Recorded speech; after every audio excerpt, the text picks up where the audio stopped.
فیاض فلانہ صاحب ہیں میرے ساتھ ہیں. ظاہر ہے وقت کم ہوتا ہے، مقابلہ سخت ہوتا ہے.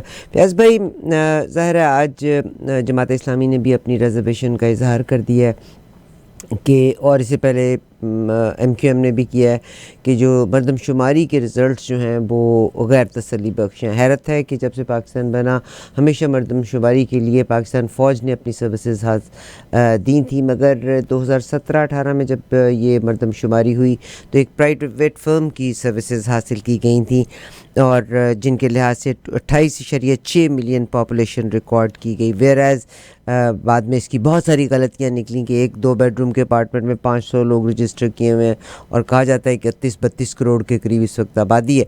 تو کیا فرمائیں گے آپ کو کہ یہ غلط مردم شماری، اور کیوں فوج نے اس دفعہ بھی نہ کی اور پرائیویٹ کمپنی نے کیوں کرائی؟ اور اسی میں تیسرا سوال کوئکلی یہ ہے کہ اگر ان پارٹیوں کا اختلاف ہے تو کیا ہوگا؟ اچھا، مردم شماری جو ہے وہ ایک ریکوائرمنٹ ہے، ہمارے آئین میں لکھا ہوا ہے کہ ہر 5 سال بعد انہوں نے کرنی ہے، اور اس کو کرنے کے بعد اس کو کونسل آف کامن انٹرسٹ میں پریزنٹ کیا جاتا ہے، اور وہاں سے اس کی اپروول کے بعد پھر جو بھی صورت بنتی ہے اس پہ پھر آگے ہلکا بندیاں ہوتی ہیں. ہلکا بندیوں میں ٹائم ضرور لگتا ہے، لیکن اتنا بھی نہیں لگتا جتنا یہ بتا رہے ہیں. ہاں، یہ کونسل آف کامن انٹرسٹ میں اس پہ اعتراضات ہوں گے صوبوں کے جب بھی پیش کی جائے گی. ابھی تک جو ہوئی تھی اس میں 24 کروڑ 96 لاکھ کی تعداد بتائی گئی تھی، لیکن ایم کیو ایم والوں کے اعتراضات ہیں کہ ہمیں کم نمبر شو کیے گئے ہیں، اور اس لیے کم شو کیے گئے ہیں کیونکہ سندھ گورنمنٹ کی اور پیپلز پارٹی والوں کو یہ خطرہ ہے کہ اگر exact number M Q M کے کراچی میں اردو سپیکنگ کمیونٹی کے پیش کر دیے گئے تو شاید آئندہ حکومت بنانا پیپلز پارٹی کے لیے مسئلہ بن جائے، ان کے ایم پی ایز کی تعداد زیادہ ہو جائے اور جو رورل سندھ کے ہیں ایم پی ایس کی تعداد کم ہو جائے. اس خدشے کے پیش نظر ہمارے ساتھ گڑبڑ کی گئی ہے، ہمارے پورے لوگ تعداد گنی نہیں گئی. ہاں، آپ کا یہ کوسچن بڑا ویلڈ ہے کہ آرمی ان کاموں سے پیچھے کیوں ہو گئی. تو آرمی ہماری مصروف بڑی تھی پچھلے کچھ عرصے سے، آپ کو پتہ ہے ان کے اور بڑے کام تھے، ان کو شاید یہ تو ایک چیز جو سامنے آئی ہے، اس کے علاوہ پتہ نہیں کتنے کام اور جو ہیں وہ ہمارے ادھورے پڑے ہوئے ہوں گے، صرف اس وجہ سے کہ ہماری آرمی مصروف تھی عمران خان کو اور عمران خان کی پارٹی کو دبانے میں، اور شہباز شریف صاحب کے پاؤں مضبوط کرنے میں لگی ہوئی تھی. اور پھر ہماری آرمی لگی ہوئی تھی وزارت خارجہ پہ، کیونکہ وزیر خارجہ صاحب جو ہیں بلاول صاحب، انہوں نے شاید اپنی ہسٹری میں، پاکستان کی ہسٹری میں اتنے کم عرصے میں اتنے زیادہ دورے، غیر ملکی دورے شاید ہی کسی وزیر خارجہ نے کیے ہوں. اور آج منگل کی رات، وہاں تو پاکستان تو گزر گئی ہے، آج وزارت خارجہ میں انہوں نے ڈنر کیا ہوا تھا، اپنا الوداعی ڈنر، اور جس پہ یقیناً کل تک بل سامنے آ جائے گا، کوئی لاکھوں کروڑوں اس پہ خرچ ہو گئے ہوں گے. انہوں نے اسلام آباد میں موجود جتنے ڈپلومیٹس ہیں، ایمبیسڈرز اور ان کے ڈپٹی ایمبیسڈرز، اور جتنی فارن یو این اور اس طرح کی جتنی آرگنائزیشنز ہیں انٹرنیشنل آرگنائزیشنز، ان کے ہیڈز کو ڈنر پہ بلایا ہوا تھا بلاول بھٹو زرداری صاحب نے. وہ بدستور جاتے ہوئے، ہمارے پاس ویسے ہم کہتے ہیں ہمارے پاس پیسے نہیں ہیں، ہم مانگ رہے ہیں ادھر سے ادھر سے یہ وہ، لیکن کیونکہ وہ اپنے پی آر مشن پہ تھے، وزیر خارجہ پاکستان کی وزارت خارجہ کو یا خارجہ محاذ پہ پاکستان کا کیس لڑنے کی بجائے انہیں اپنی ذاتی پبلسٹی منظور چاہیے تھی، مطلوب تھی، اور اسی تناظر میں وہ غیر ملکی دورے کرتے رہے، حتیٰ کہ امریکہ کے انہوں نے کوئی 7-8 دورے کیے، اور ابھی پچھلے ہفتہ ڈیڑھ تو وہ بالکل امریکہ میں جا کے دونوں بہن بھائی غائب ہی ہو گئے تھے. بعد میں پتہ چلے گا کہ وہ کہاں کہاں گئے، کہاں کہاں انہوں نے ناک رگڑی اور کہاں کہاں ماتھا رگڑا، اور کہاں کہاں انہوں نے اپنی پی آر اور پبلسٹی اور جو بھی سلسلہ لابنگ کے لیے کام کیا. لیکن ان کی کوشش یہ ہے، وہ یہ سمجھتے یہ ہیں کہ انٹرنیشنل ارینا میں اگر ہمارا نام بن جائے، اگر پہچان ہو جائے، اگر لوگ واقعی مجھے اس طرح عزت دیں کہ یہ بے نظیر بھٹو کے بیٹے ہیں اور یہ واقعی آکسفورڈ کے گریجویٹ ہیں بھی اور لگتے بھی ہیں اور بولتے بھی اچھے ہیں اور واقعی اچھا بولتے ہیں، لیکن یہ بندہ اتنا میچور ہے مینٹلی کہ اس پہ ٹرسٹ کیا جا سکتا ہے کہ کل کلاں کہیں کسی جگہ بات ہو تو ہم اس کے نام پہ ٹک مار لگا سکتے ہیں کہ ہاں یہ ٹھیک ہے، ہی از اے گڈ کینڈیڈیٹ، اور یہ اس کی فیوچر ہے، ایک پراسپیکٹ ہے پاکستان کی پالیٹکس میں. تو وہ اپنی لوگوں کی گڈ بکس میں شامل کرانے کے لیے دونوں بہن بھائی پوری دنیا کے دورے پہ تھے. آج رات کو ڈنر بھی انہوں نے کر دیا سرکاری خرچے پہ، عام آدمی کے ٹیکس کی، نیشنل ایکسچیکر پہ، ٹیکس کی منی پہ. تو وہ تو اپنے الوداعی معاملات میں ہیں، لیکن جہاں تک ان کی بات ہے اپنے آرمی والوں کی، تو آرمی والوں کو ٹائم نہیں ہے. اگر یہ ہمارے وزیر خزانہ اسحاق ڈار صاحب کامیابی سے اپنا وزارت خزانہ چلا لیتے اور آئی ایم ایف سے پیسے ٹائم پہ لے لیتے، جو کہ اچھی بات نہیں ہے، ہمیں آئی ایم ایف کے چنگل سے نکلنا چاہیے، اور ادھر ادھر سے قرضے جہاں کہیں سے بھی لینے تھے وہ اگر خود ری شیڈیول کرا لیتے، یا نئی امداد کہیں سے لینی تھی وہ خود کر لیتے، دونوں اسحاق ڈار صاحب اور شہباز شریف صاحب, تو شاید ہمارے آرمی چیف عاصم منیر صاحب کو باہر جا کے منتیں ترلے اور وہاں سے مانگنا نہ پڑتا, لیکن کیونکہ وہ ایکٹیو اتنے ادھر تھے تو ادھر پھر توجہ نہیں ہوئی. اور اب تو اضافی ذمہ داری انہوں نے محکمہ زراعت کی بھی لے لی, اور محکمہ زراعت کی ذمہ داری کے بعد تو شاید انہوں نے لاکھوں ایکڑ زمین اب جو ہے آباد کرنی ہے پاکستان میں. شاید آندہ چل کے ہمارے پاس ان کے پاس دفاع کا بھی وقت نہ بچے اور باقی چیزوں کا بھی, لیکن ہمیں اس میں خوشی ہے کہ وہ محکمہ زراعت میں جا رہے ہیں, وہ ایک اچھا ڈیسیجن ہے. لیکن ہمیں تسلی اس وقت ہوگی جب یہ جو پکڑ دکڑ کے سلسلے ہیں یا حکومتیں گرانے اور بنانے کے سلسلے ہیں, کس کو اندر کرنا ہے, کس کو باہر رکھنا ہے, کس کو کرسی پہ بٹھانا ہے, کس کو کرسی سے اٹھا دینا ہے, کس کو کرسی سے اٹھا کے کھڑا رکھنا ہے اور کس کو بٹھا دینا ہے, اور کس کو لٹا دینا ہے, کس کی پارٹی کو بالکل فلیٹ ہی کر دینا ہے.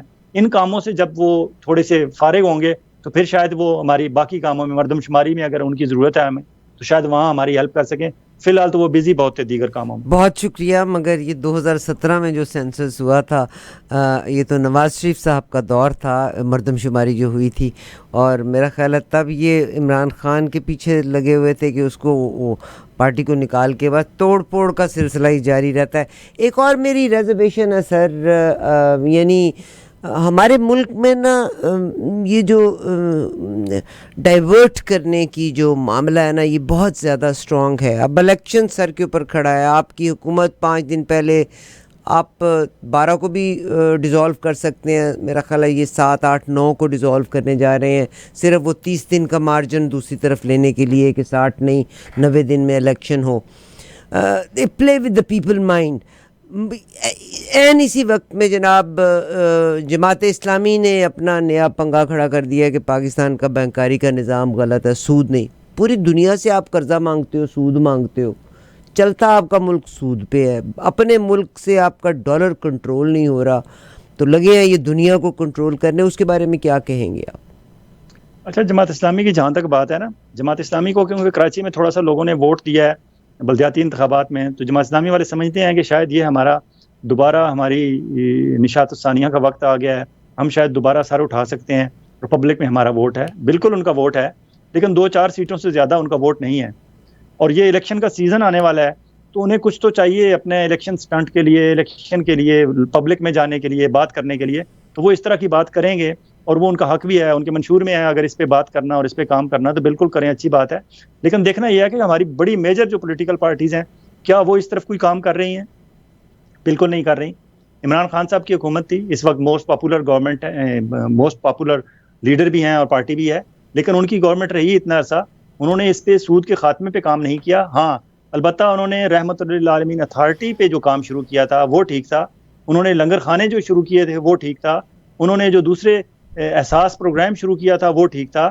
میرے خیال میں عمران خان کا آئیڈیا یہ تھا کہ پہلے لوگوں کے کھانے پینے کے مسائل حل کریں, اور جب ان کے کھانے پینے کے مسائل حل ہو جائیں گے, جب کوئی بندہ بھوکا نہیں سوئے گا, جب ہر بندے کو رات کو سونے کے لیے ایک پناہ گاہ, ایک شیلٹر, ایک سر پہ چھت ہوگی, تو اس کے بعد پھر اس سے ہم کہہ سکیں گے کہ ہاں بھائی اب آپ اپنی کوئی ملک و قوم کے لیے کچھ ڈیلیور بھی کرو. کیونکہ ایک بندے کو بھوک لگی ہوئی ہو اور آپ اسے فلسفہ اس کے سامنے جھاڑتے رہیں اور اسے بتائیں کہ کیا حلال ہے اور کیا حرام ہے, سودی نظام کیا ہوتا ہے اور غیر سودی نظام کیا ہوتا ہے, اور کوآپریٹو سسٹم کیا ہوتا ہے, اور اسلام میں کون سی اشتراکیت اور سماجیت کی بات کی گئی ہے, تو یہ ساری چیزیں اس وقت اسے سمجھ آئیں گی جب اس کے پیٹ میں کھانا ہوگا. تو عمران خان نے اسکریچ سے کام شروع کیا, احساس پروگرام کے تحت لوگوں کو کھانے کا, شیلٹر کا اور وہ مسائل حل کیے.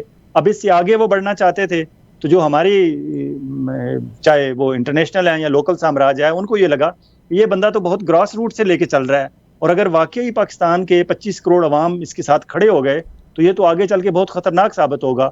اور یہ بات بھی صحیح ہے کہ جس بندے کے ساتھ کروڑوں کی تعداد میں لوگ ساتھ کھڑے ہوں وہ واقعی خطرناک ہوتا ہے.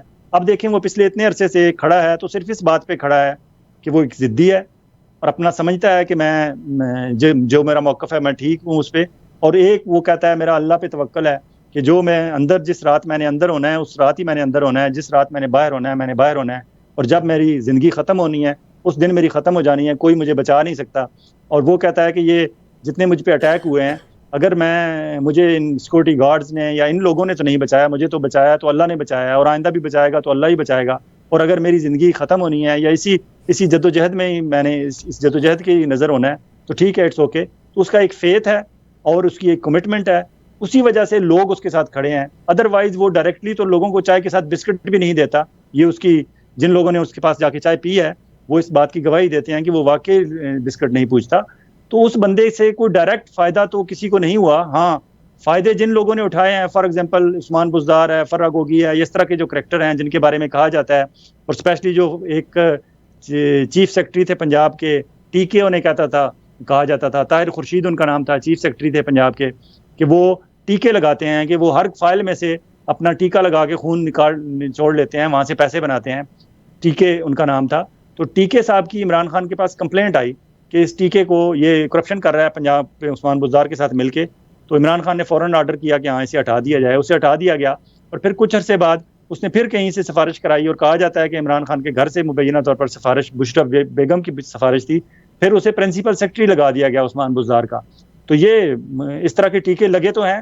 اور اب یہ ٹیکے شاید یہ جو لوگ پارٹی چھوڑ کر جا رہے ہیں, اس میں پارٹی چھوڑ کر جانے والے, مجھے سمجھ نہیں آتی کہ پارٹی, اگر آپ اس دن آپ نے کسی آرمی کی تنصیبات پہ, کسی آرمی کے کمانڈر کے گھر پہ آپ نے اگر خود حملہ نہیں کیا, اور آپ نے جا کے اندر کوئی شیشہ اس کا نہیں توڑا, تو پھر آپ پارٹی کیوں چھوڑ رہے ہیں؟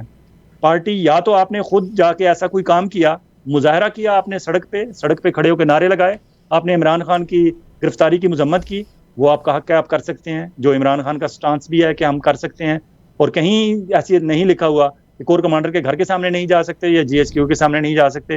وہاں تک جس نے احتجاج کیا, ان لوگوں کا تو پارٹی چھوڑ کر جانے کا کوئی تک نہیں بنتی. لیکن اگر آپ نے وہ نہیں کیا, اس کے باوجود آپ پارٹی چھوڑ کر جا رہے ہیں, تو اس کا مطلب ہے آپ نے اپنی لائف میں ادروائز کچھ ایسا کیا ہوا ہے جس کا آپ کو خوف ہے, خطرہ ہے, ڈر ہے. آپ کو کوئی آپ کی آڈیو سنا دی گئی ہے, کوئی ویڈیو دکھا دی گئی ہے, یا آپ کے کوئی ڈاکومنٹ دکھا دیے گئے ہیں جو آپ نے مبینہ طور پر کوئی کرپشن کیا ہے, کوئی غلط کام کیا ہے, جس کی وجہ سے آپ سمجھتے ہیں کہ یہ شکنجہ آپ کے گلے تک پہنچ سکتا ہے. تو آپ نے کہا کہ پارٹی چھوڑ دو, تاکہ ان سارے کیسز سے, سارے مقدمات سے, سارے جھنجٹ سے نکل جاؤ, جس طرح کہ عثمان بزدار صاحب کے بارے میں کہا جاتا ہے. کیونکہ انہیں تو کوئی مسئلہ نہیں تھا, وہ تو لاہور میں کوئٹہ میں جا کے چھپے بیٹھے ہوئے تھے, اور جس بندے کے گھر میں بیٹھے ہوئے تھے وہ اگلے 10 سال بھی بیٹھے رہتے, تو ان کو وہاں سے کسی نے اریسٹ نہیں کرنا تھا. انہوں نے تو وہاں خود ہی پریس کانفرنس کر دی. تو اس طرح کے کام ہوئے ہیں. لیکن وہ کام کیوں ہوئے ہیں؟ کیونکہ عمران خان ایک اکیلا تھا. باقی اس کی ٹیم میں وہ جو کہا جاتا ہے کہ قائد اعظم رحمۃ اللہ علیہ, کہ ان کی جیب میں بھی کھوٹے سکے تھے. تو کھوٹے سکے سارے نہیں ہوتے, کچھ کھرے بھی ہوتے ہیں, لیکن کھوٹے زیادہ ہو جائیں تو پھر نقصان ہوتا ہے. لیکن آج کل کے دور میں جہاں نفسا نفسی ہے, مہنگائی کا یہ عالم ہے کہ کوئی بندہ اپنا عزت سے جو بھی روٹی کماتا ہے اس سے عزت سے گزارا کرنا اس کا مشکل ہے. ان حالات میں نفسا نفسی کا عالم ہے. اور پھر ہمارے ہاں ایک دوڑ لگی ہوئی ہے کہ ہر بندے نے یہ دوسرے کی گاڑی کی طرف دیکھتا ہے, دوسرے کے گھر کی طرف دیکھتا ہے, اور دوسروں کے کپڑوں کی طرف دیکھتا ہے, دوسروں کی جو اس کا لائف سٹائل ہے, لیونگ سٹائل ہے, اس کی طرف دیکھتا ہے. اپنے اللہ کا شکر ادا نہیں کرتا کہ جو کچھ میرے تن پہ ہے, جو اللہ نے مجھے دیا ہوا ہے, جو میری حیثیت ہے, میں اس پہ اللہ کا شکر ادا کروں, اور پھر مزید محنت جاری رکھوں حق حلال کمانے کی. لیکن وہاں ہر بندہ شارٹ کٹ کے چکر میں ہے. اس شارٹ کٹ کے چکر میں پاکستان میں نہ کوئی وکیل رہا ہے, نہ کوئی جرنلسٹ رہا ہے, نہ کوئی آرمی آفیسر رہا ہے, حتیٰ کہ نہ کوئی ڈاکٹر رہا ہے. ان سب لوگوں نے اپنے بغل میں, اپنی جیب میں اور اپنے درارز میں فائلیں رکھی ہوئی ہیں. کسی نے DHA کی 10-20 فائلیں رکھی ہوئی ہیں پلاٹوں کی, کسی نے بیریا ٹاؤن کی رکھی ہوئی ہیں, اور کسی نے کسی اور پرائیویٹ ہاؤسنگ سوسائٹیوں کی فائلیں رکھی ہوئی ہیں. اور سارا دن فائلوں کی خرید و فروخت کا کاروبار ہوتا ہے. اس کے علاوہ کوئی پروڈکٹیو کام نہیں ہوتا. اللہ تعالیٰ کیونکہ ان لوگوں پاکستان کو کا پتہ حامی ہے و کہ ناصر ہم ہے. اپنے پروفیشن میں شاید اتنا نہیں کما سکتے جتنی 4 فائلیں بیچ کے کما سکتے ہیں. یہ اصل میں المیہ ہے ہمارا, کہ قناعت پسندی, کنٹینٹمنٹ جو ہے ہمارے یہاں ختم ہو گئی ہے. قناعت کا جو ایک درس ہمیں دیا جاتا تھا, شاید وہ درس ہی ختم ہو گیا ہے. کیونکہ ہمارے علماء کرام بھی اس ہوس میں دوڑ پڑے ہیں. اور ابھی جو ہمارے وزیر مذہبی امور عبدالشکور شاد کا جو حادثہ ہوا تھا, کیونکہ اب گورنمنٹ ہے ان کی, مولانا فضل الرحمان صاحب کی, PDM کی, تو کوئی بندہ اس پہ بات نہیں کرتا. لیکن جب ان کی گورنمنٹ نہیں رہے گی تو پھر کوئی نہ کوئی بندہ درخواست دے گا, کوئی نہ کوئی کیس اس کو اٹھائے گا. کیونکہ یہ کیسے ہو سکتا ہے کہ وزارت مذہبی امور اسلام آباد میں اپنے سیکریٹریٹ سے بندہ اٹھا اور سامنے میریٹ کے سامنے سے روڈ پہ جا رہا ہے, وہ اس وقت نہیں, ہر وقت ہی وہ روڈ خالی ہوتی ہے. وہاں صرف آفس کے ٹائم پہ صبح اور شام کو چھٹی کے وقت پہ چند گاڑیاں نظر آتی ہیں, ادروائز وہ روڈ بالکل خالی ہے. اور یہ وہاں سے گاڑی پہ بیٹھ کے نکلے, ان کی فون پہ کسی کے ساتھ تلخ کلامی ہوئی, گاڑی پہ بیٹھ کے نکلے, اور دوسری طرف سے ایک گاڑی آئی اور اس نے ٹکر مار دی, اور اتنی زور سے ٹکر ماری کہ عبدالشکور شاد صاحب وزیر مذہبی امور ہیں, ان کی ڈیتھ ہو گئی موقع پہ ہاسپٹل پہنچنے کے بعد. تو وہ آپ کو پتا ہے وزارت مذہبی امور ہمارے یہاں ایک بہت بڑا ایک سونے کی کان سمجھی جاتی ہے. اسی لیے اس منسٹری پہ ہمیشہ نظر ہوتی ہے ان لوگوں کی جن کی پیسے پہ نظر ہوتی ہے. اور مولانا فضل الرحمان صاحب نے یہ وزارت اپنی شوق سے مانگی تھی. ایک وزارت مواصلات مانگی جو اپنے بیٹے مولانا اسد محمود کو دے دی. وہاں کیا کچھ ہو رہا ہے وہ ان کی حکومت ختم ہونے کے بعد سامنے آئے گا کہ وہاں انہوں نے کیا کچھ کیا.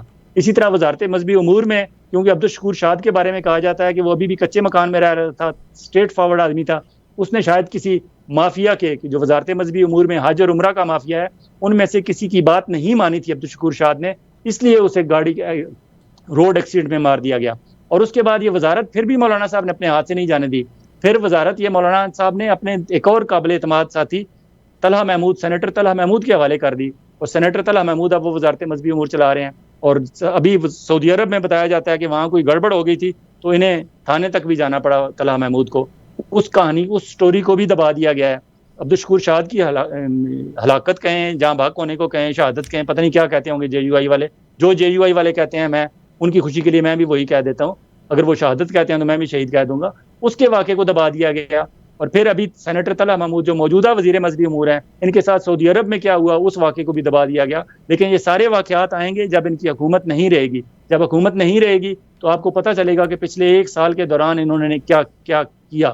صرف انہوں نے یہ نہیں کیا, ابھی جس طرح یہ کام خاموشی سے کرتے ہیں, ابھی اگلے 20-22 دن کے جو کام ہیں یہ سارے خاموشی سے کریں گے اور بڑی تیزی سے کریں گے. ابھی تازہ ترین انہوں نے کام یہ کیا کہ پاکستان میں بجلی کی کنزمپشن کے پیک آورز چینج کر دیے ہیں. پہلے یہ ٹائم ہوتا تھا شام 6 سے رات 10 بجے تک 4 گھنٹے, اب انہوں نے شام 5 سے رات 11 تک کر دیا ہے, 2 گھنٹے پیک آورز کے بڑھا دیے ہیں. اب ہوتا یہ ہے کہ یہی فیملی ٹائم ہوتا ہے کہ شام 5 بجے لوگ گھروں میں آتے ہیں, اپنے دن کو تو محنت مزدوری کرتے ہیں, شام کو گھر پہنچتے ہیں. شام کو جب وہ گھر آتے ہیں اس وقت ہسبینڈ, وائف, بچے, ان کے ماں باپ, پیرنٹس سارے گھر میں بیٹھتے ہیں, کھانا کھاتے ہیں, ٹیلی ویژن دیکھا کسی نے, گپ لگائیے, وہ اس کے بعد 10-11 بجے تک سو جاتے ہیں.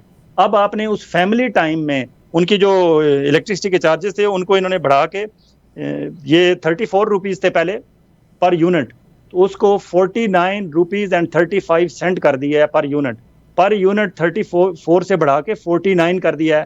اب پیک آورز میں جو لوگ بجلی استعمال کریں گے انہیں یہ چارجز دینے پڑیں گے. اور نیپرا کی رپورٹ, اپنی رپورٹ ہے نیپرا کی, کہ ان کی بجلی کی پیداواری قیمت جو ہے وہ 7 روپے فی یونٹ ہے, لیکن وہ بیچ 23 روپے فی یونٹ آن ایوریج رہے ہیں.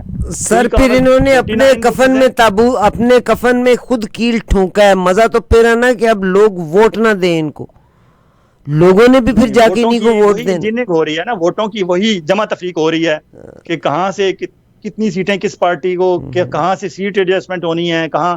اس سے پہلے اب کیئر ٹیکر پرائم منسٹر کی بات ہو رہی ہے کہ ہمیں کوئی محسن نقوی جیسا اپنا بغل بچہ مل جائے جو سے کیئر ٹیکر پرائم منسٹر لگا لیں. اس میں اپٹما کے گور اعجاز کا نام آیا ہے, اس میں نجم سیٹھی صاحب کا نام آیا ہے, اس میں نجم سیٹھی صاحب کی مسز جگنو محسن کا نام آیا ہے. اس میں یہ سارے نام اپنے لیے پھرتے ہیں. لیکن ایک خوش شائن بات ہے جس پہ ہم نے اپنے پروگرامز میں بات کی, اور میں نے شاہین صاحبائی صاحب کے ساتھ ایک پروگرام میں کہا تھا کہ میں پاکستان کے جو بھی مقتدر حلقے, جو بھی لوگ سن رہے ہیں ہمارا میسج, میں انہیں صاف و شگاف الفاظ میں بتا رہا ہوں کہ اگر جو نام اب تک آپ سامنے لے کے آ رہے ہیں ان میں سے اگر آپ نے ایک لاہور کا کار چور, نیو یارک کا کریڈٹ کارڈ فراڈیا, مونٹریال کینیڈا کا ہیومن سمگلر, اور واپس اسلام آباد پہنچ کے پرویز مشرف کی کیبنٹ میں اور پرویز مشرف کے پرنسپل سیکرٹری طارق عزیز کا فرنٹ مین جو فائلیں لے کے سارا دن دھندے کرتا تھا, اس بندے کو اگر آپ نے نگران کیئر ٹیکر پرائم منسٹر بنایا تو ہم پھر اس کے سارے جن شہروں کے میں نے ذکر کیا ہے, لاہور کی کار چوری کا, نیو یارک کے کریڈٹ کارڈ فراڈ کا, مونٹریال کی ہیومن سمگلنگ کا, اور واپس اسلام آباد میں فائلیں موو کرنے کے, پیسے لینے کا, ٹوٹ بن کے کام کرنے کا, وہاں سے کروڑوں اربوں کمانے کا, اور پھر ایف آئی اے پہ سیدھی فائرنگ کرنے کے سارے واقعات کا ایک ایک ہم تفصیل سے بتائیں گے. سنا ہے کہ پرائم منسٹرشپ کی لسٹ سے تو ان کا نام آؤٹ ہو گیا ہے, لیکن اب وہ موصوف یہ مطالبہ کر رہے ہیں کہ مجھے وزیر داخلہ بنایا جائے, نگران وزیر داخلہ, اور پھر آپ دیکھیں کہ میں کس طرح پی ٹی آئی والوں کو ان کے سے جو ہے وہ پرانے بدلے لیتا ہوں. تو اب اگر انہیں کیبنٹ منسٹر, کیونکہ اطلاعات و نشریات کا انہیں کہا گیا تو انہوں نے کہا نہیں وہ تو مجھے اتنا میں پڑھا لکھا نہیں ہوں کہ میں وزارت اطلاعات و نشریات چلا سکوں, کیونکہ میڈیا والے تو مجھے 4 دن میں اڑا کے رکھ دیں گے. تو انہوں نے وزارت داخلہ مانگی ہے, کیبنٹ میں وہ موجود ہوئے, پھر بھی ہم انہیں نہیں بخشیں گے. ہم بتائیں گے کہ یہ صاحب کون ہیں اور انہوں نے زندگی میں اب تک کیا کیا کیے ہیں, اور آج صرف اگر آپ سے ذاتی دوستی ہے ان کی, یا یہ اپنے آپ کو چلتا پھرتا پرزا سمجھتے ہیں اسلام آباد کا, بالکل ہوں گے, لیکن کم از کم انہیں عوام کے سروں پر مت بٹھائیں. جی فیاض بلانا صاحب ہمارے ساتھ, اور ایک سوال کو ہم لیتے ہیں, اور فیاض بلانا صاحب ٹائم کی شارٹیج کی وجہ سے آپ اس کا جواب دیجیے گا. سوال لیتے ہیں, ہماری اسکرین کے اوپر آپ کو نمبرز نظر آتے ہیں. اگر آپ کا بھی کبھی کوئی سوال ہو, short question with in less than a minute آپ ریکارڈ کر کے بھیج دیجیے گا, فلانا صاحب اس کو ایڈریس کریں گے. جی آج کا سوال. میں اسلام آباد سے سلیم شہزاد بات کر رہا ہوں. میں آپ کا جو یہ پروگرام ہوتا ہے یہ باجی کے ساتھ, میں تقریباً کافی عرصے سے اس کو دیکھتا ہوں مسلسل. میں نے آپ کا چینل جو ہے وہ سبسکرائب بھی کیا ہوا ہے. کچھ نا فیکچوئل آپ کے تجزیے میں نا آج جو میں نے دیکھا تھا 15 جولائی کا, اس میں غلطیاں تھیں. ایک تو حافظ حسین احمد جو ہے نا وہ دوبارہ ان کی صلح ہو گئی ہے اور وہ جے یو آئی میں آ گئے ہیں, نمبر 1. نمبر 2, چونکہ میں خود بہاول نگر سے بلانگ کرتا ہوں, تو جو اجاز الحق ہیں انہوں نے پی ٹی آئی سے اپنا الحاق ختم کر دیا ہے. اب وہ پی ٹی آئی کے ساتھ بھی نہیں ہے, حالانکہ انہوں نے گلے میں پٹا بھی ڈالا تھا پی ٹی آئی کا, لیکن اس کے باوجود وہ اب چھوڑ گئے ہیں, الگ ہو گئے ہیں. اور انہوں نے اعلان کیا ہے کہ وہ جو اپنا ان کا انتخابی نشان ہے مسلم لیگ ضیاء الحق کا, چونکہ میرا حلقہ ہے وہ, اس لیے میں وہاں سے رابطے میں لوگوں کے ساتھ رہتا ہوں. وہاں پہ جو میرا اپنا گاؤں ہے وہ بھی انہی کے حلقے میں آتا ہے. تو وہ ہیلی کاپٹر کے انتخابی نشان سے الیکشن لڑیں گے. وہ پی ٹی آئی کے وہاں پہ شوکت بسرا اور پی ٹی آئی والے جو ہیں وہ اپنا امیدوار لے کے آئیں گے. اجاز الحق جو ہیں وہ پی ٹی آئی سے اپنا علاقہ بھی ختم کر گئے ہیں اور وہ پی ٹی آئی سے علیحدگی کا اعلان بھی کر چکے ہیں. تو یہ 2 چیزیں تھیں. میں نے کہا میں بھائی کو یہ تھوڑی سی ایک فیکچوئل تھی, مے بی وہ کسی وجہ سے آپ کے پاس نالج میں نہ ہو آئی ہو. تو وہ لوگ جو تھے وہ دونوں جو ہیں دونوں کی جو آپ نے جو باتیں کی ہیں نا وہ اس میں تھوڑی سی درستگی کی ضرورت ہے. اس لیے میں نے آپ کو مناسب سمجھا کہ میں میسج کر دوں آپ کو. تھینک یو ویری مچ سر, خوش رہیں, آباد رہیں. میں پہلے تو شکریہ ادا کرنا چاہوں گا سلیم شہزاد صاحب کا. یہ سما ٹی وی میں رپورٹر ہیں اسلام آباد میں, اور مجھے خوشی یہ ہے کہ میری اپنی برادری کے لوگ جو ہیں ہمارا پروگرام ای آواز ٹیلی ویژن اور 770 AM جہاں کہیں بھی انہیں ملتا ہے وہ سنتے ہیں, دلچسپی سے سنتے ہیں اور فیڈ بیک بھی دیتے ہیں. اور یہ میں اس لیے بھی میسج میں نے کہا کہ اسے چلایا جائے تاکہ لوگوں کو یہ پتہ چلے کہ ہم وہ روایتی قسم کے پاکستانی میڈیا والے نہیں ہیں کہ جس میں ہم لکیر کے فقیر اپنی مکھی پہ مکھی مارتے جائیں. نہیں, جب ہم اپنے پبلک کی اصلاح کی بات کرتے ہیں, عوام کی ذہن سازی کی بات کرتے ہیں اور لوگوں کو بتاتے ہیں کہ یہ غلط ہے اور یہ صحیح ہے, تو جب ہم سے کوئی غلطی ہو جائے گی تو ہم اسے بھی اسی طرح پبلک کے سامنے لائیں گے کہ ہاں ہم سے یہ غلطی ہوئی, ہم اسے تسلیم کریں گے. جس طرح انہوں نے کہا کہ حافظ حسین احمد صاحب واپس جے یو آئی میں شامل ہو چکے ہیں, تو یقیناً میری نظر سے یہ خبر نہیں گزری, وہ شامل ہو چکے ہوں گے. اور یہاں حافظ حسین احمد صاحب کے حوالے سے میں ایک دلچسپ واقعہ بھی آپ سے شیئر کرتا چلوں, کیونکہ لوگوں کو واقعات سے دلچسپی ہوتی ہے, کیونکہ واقعات میں اصل حقیقت ہوتی ہے. مجھے یاد ہے 2013 میں ایک دفعہ جے یو آئی کے جو سربراہ ہیں مولانا فضل الرحمان صاحب, یہ آرمی کے خلاف کافی بول رہے تھے. تو میں نے ان کا ایکسپریس ٹریبیون میں, شاید میں عامر صاحب دکھا سکیں, تو یہ 13 نومبر 2013 کی بات ہے. تو وہاں میں نے ان کا انٹرویو کیا اس کے لیے, ایکسپریس ٹریبیون کے لیے, جو ایکسپریس میں بھی چھپا, ایکسپریس ٹی وی پہ بھی چلا اور ایکسپریس روزنامہ ایکسپریس میں بھی.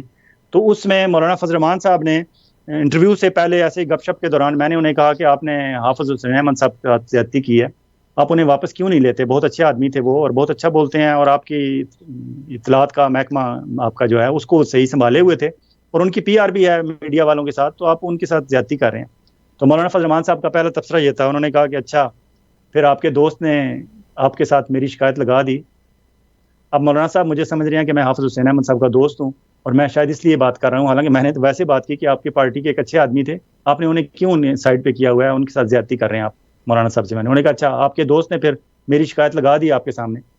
پھر انہوں نے اپنی وضاحت کی کہ اصل میں ہمارا تنظیم میں یہ ہوتا ہے کہ نیچے سے ہوتا ہے, تو انہیں اگر لوکل جو کوئٹہ کے جہاں ان کا اپنا حلقہ ہے, اگر وہاں سے لوگ انہیں منتخب کر کے اوپر نہیں بھیجیں گے تو میں انہیں کوئی مرکزی عہدہ کس طرح دے سکتا ہوں. تو وہ تو نیچے بہت مار کھا گئے ہیں نیچے, حالانکہ نیچے بھی تو مولانا صاحب کے اپنے ہی بندے ہیں, وہ جس کو چاہیں اس کے حق میں ووٹ دلوا دیں, جس کو چاہیں اپنے حق میں ووٹ اس کے خلاف دلوا دیں.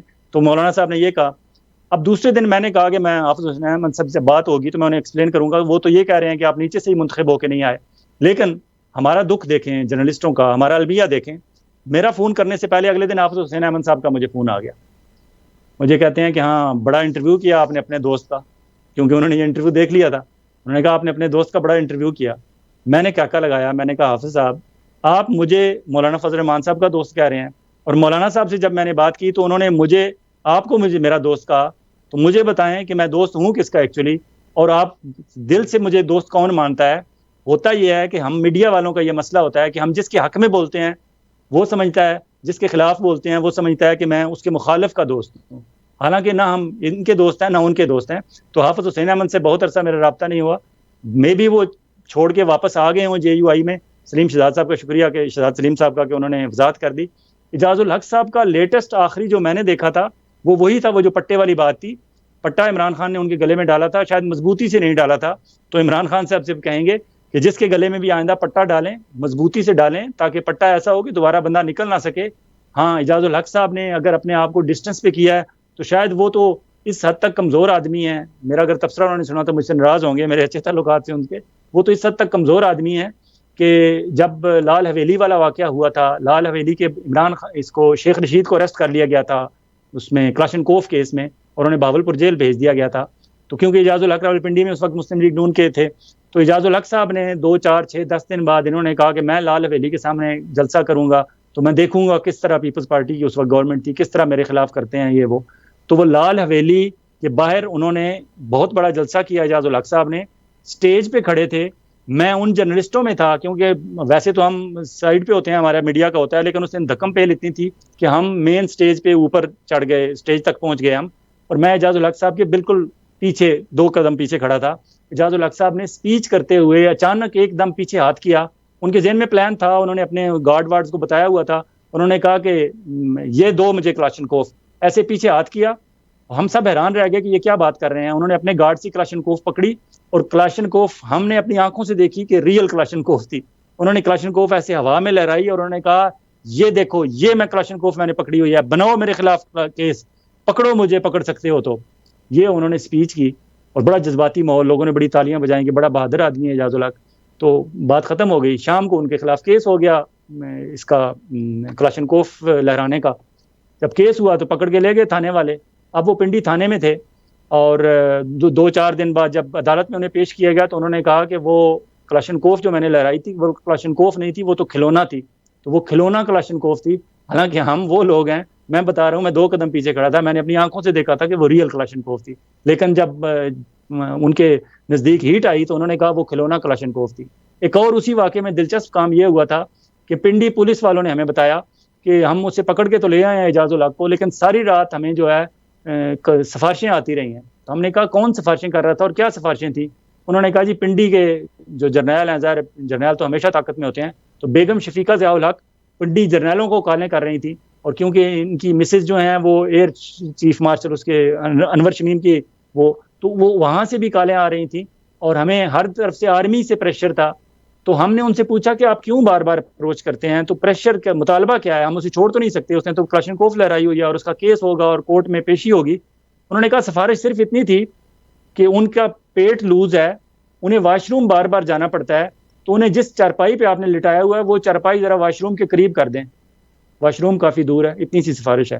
تو ان کو تو تھانے پہنچنے کے بعد ان کا پیٹ لوز ہو جاتا ہے اور انہیں پھر وہ مسائل شروع ہو جاتے ہیں. تو اتنے بہادر نہیں ہے اعجاز الحق کہ یہ سختی کے دن برداشت کر سکیں. ہاں انہوں نے اس وقت دیکھا تھا کہ شاید عمران خان کی پاپولیرٹی ہے اور میں بہاول نگر کی سیٹ جیت جاؤں گا عمران خان کی ہیلپ سے، تو انہوں نے اس وقت وہ گلے میں پی ٹی آئی کا پٹا ڈال لیا تھا. لیکن اب چھوڑ گئے ہوں گے. شہزاد سلیم صاحب ان کے حلقے سے ہیں، وہ ٹھیک کہہ رہے ہوں گے. بہت شکریہ جناب فیاض ویلانہ صاحب نے بات کی. بھی میری تو کوئی پارٹی نہیں، میں تو کہتی ہوں بیک ڈور سارے کے سارے باتیں کر رہے ہیں. خان صاحب بھی اب تک بیک ڈور پہ باتیں کرتے رہے. ظاہر ہے ہماری ہمدردیاں ان کے ساتھ ہیں کیونکہ ہمیں اندھوں میں کانا نظر آتے ہیں، مگر سارے کی سارے اس ملک کی بدقسمتی ہی بیک ڈور پالیٹکس ہے. ویلانہ صاحب آپ کا بہت شکریہ. انشاءاللہ وینسڈے کو آپ سے دوبارہ بات ہوگی، اور تب تک اللہ تعالیٰ پاکستان کا اور ہمارا آپ کا حامی و ناصر رہے. بہت سارے اور بھی غم ہے زمانے میں محبت کے سوا. دنیا کے حالات بہت برے ہیں، بہت برے ہیں. ہمیں ان کے بارے میں بھی ضرور سوچنا چاہیے، اور مجھے یقین ہے کہ ہم آنے والے پروگرامز میں تھوڑا سا اپنا فوکس انٹرنیشنل پولیٹکس کی طرف بھی لے کے آئیں گے کہ رشیا میں کیا ہو رہا ہے، دنیا میں ادروائز کیا ہو رہا ہے. فیاض بھائی تھینک یو ویری مچ. اگلے پروگرام تک اجازت دیجیے گا، اینڈ آپ تمام سے کہ آپ اسٹے ٹیونڈ پلیز. اللہ حافظ.